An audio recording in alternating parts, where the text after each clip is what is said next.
In this video, we are going to see what is the current state of the Indian economy. So what is going on right now in the country or globally is something that has never happened before. This is the biggest lockdown in world history.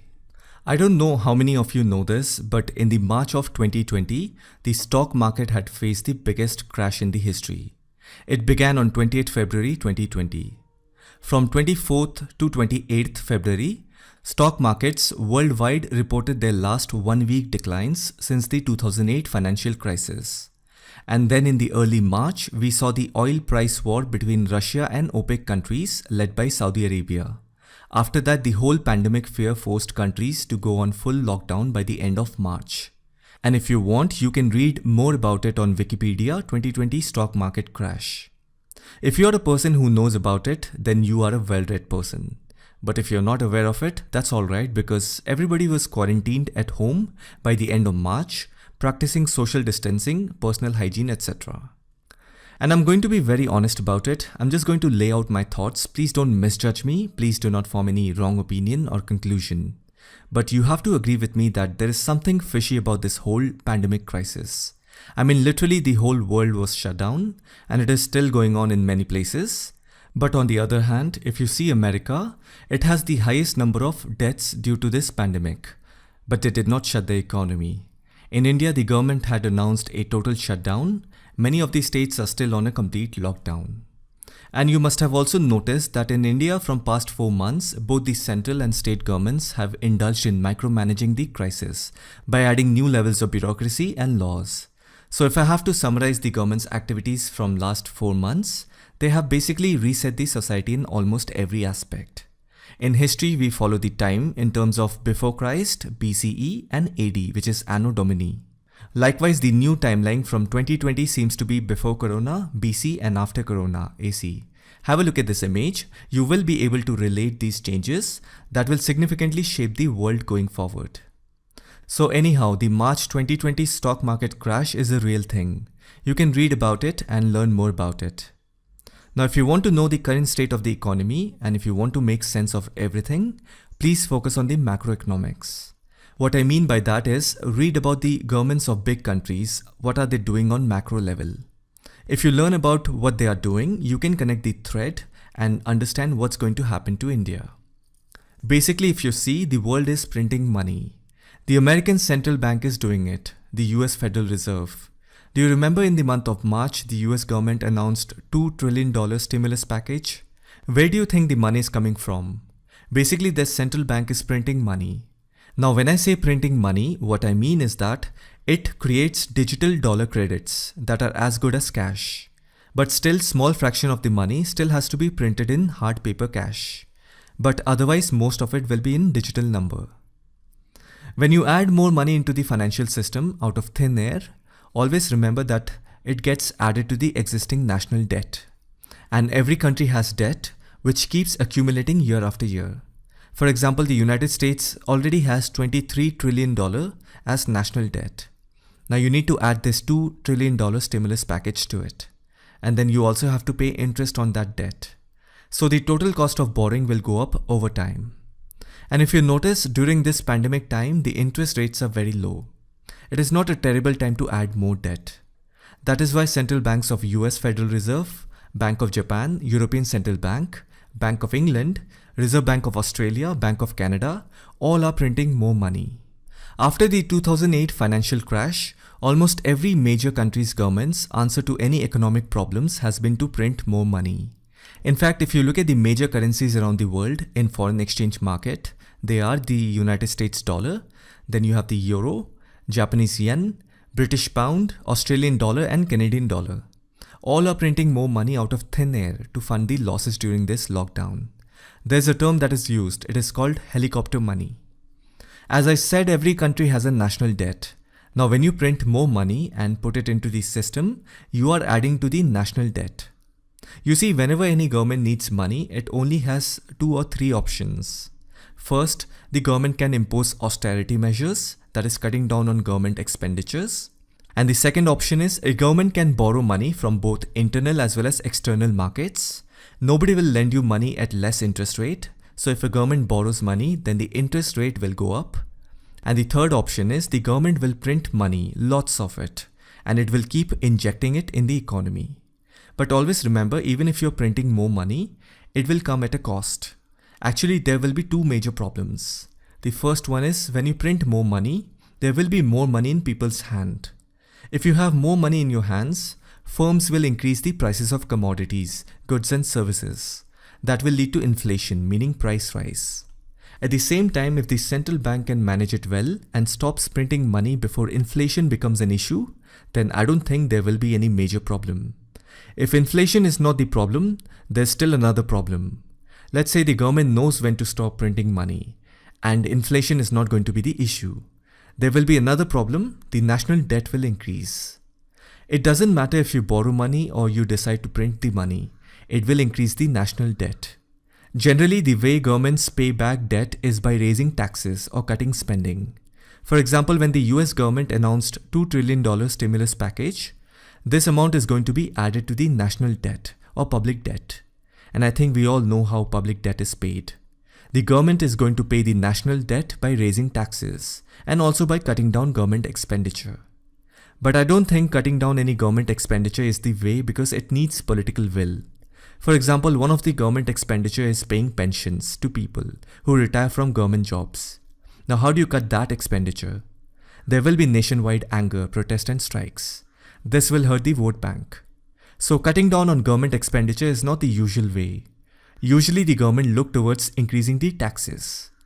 Now if you have understood everything so far, let's see what the Indian government is doing.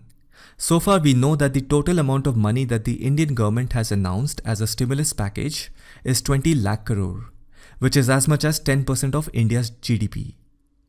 And the biggest question regarding this is that how is the government going to finance this package? So far, I have not heard anything about whether the Reserve Bank of India is planning to print money to finance this package. Many economists were expecting the RBI to print more money to finance this huge package. Moments back, I told you that there are three options in front of the government whenever it needs money. It can impose austerity, or it can borrow, or the third option is to print money.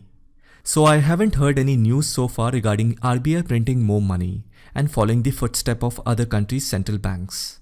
Now the question comes if US, Canada, UK, Europe, Japan, Australia, all these major currencies, these countries have also announced stimulus packages, and that is why they are printing so much of money, then why India is not printing money even after announcing such a big stimulus package? One positive aspect behind not printing more money is that you will avoid inflation. So you can say that the RBI and the government of India doesn't want hyperinflation. Maybe that is why they have not decided to print more money. But what about 20 lakh crore stimulus package? Because if it is real, then how is the government financing it? In order to increase the economy, a country has to increase production, increase exports and raise the economy.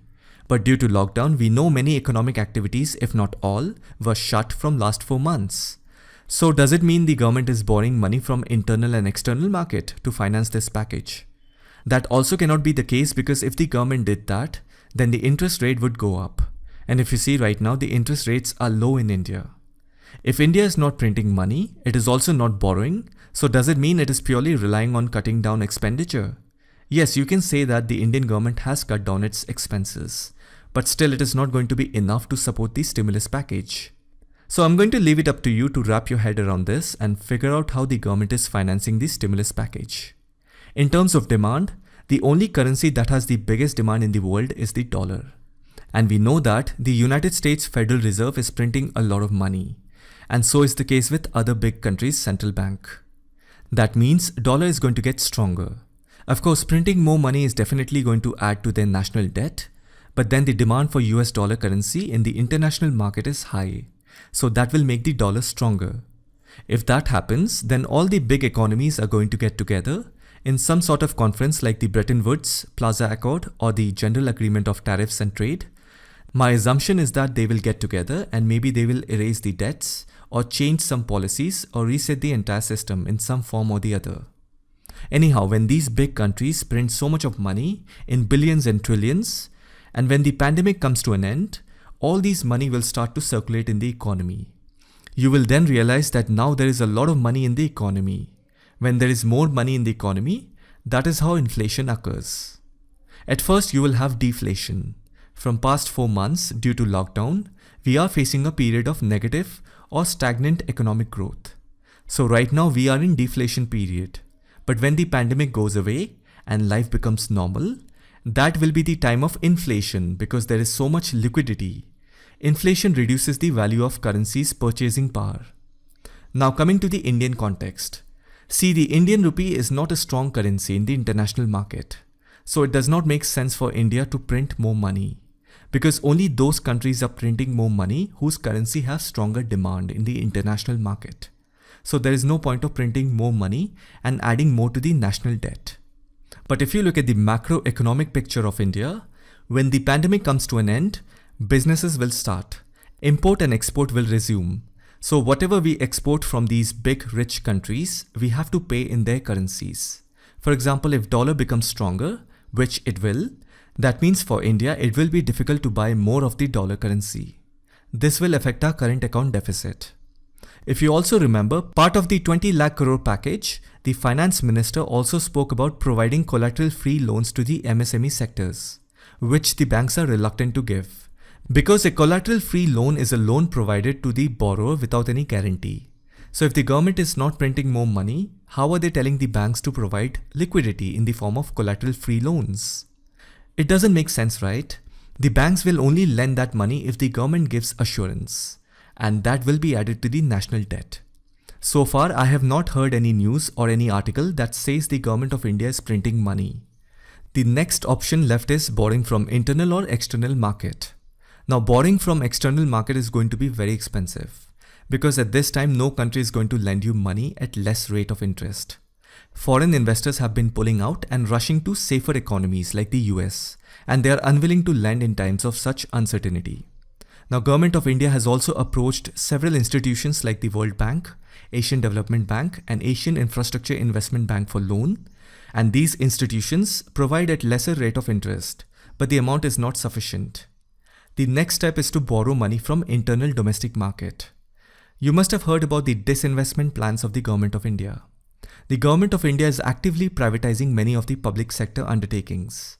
By selling certain percentage of stakes to the private sector, the Government of India is cutting down on its expenditure to run those companies, as well as it also has an opportunity to earn more money.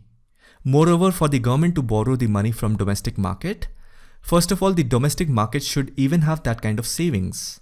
The savings of domestic households have been falling since last 4 months due to lockdown, and public's money in the form of bank deposits and savings are barely enough to fund the government's existing borrowing needs.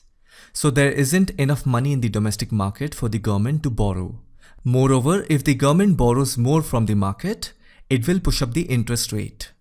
That means right now the Government of India is in a dilemma, whether to borrow money from external markets or to print money. That is something we have to wait and see. One last point. Now, if you think about the campaign Vocal for Local, it does make sense. Maybe the Government of India is already aware of what the big economies are up to. Once this pandemic goes away, instead of being dependent on them, maybe it's time to be self-dependent. I hope you found this video informative. Let me know your thoughts in the comments section. Thanks for watching it.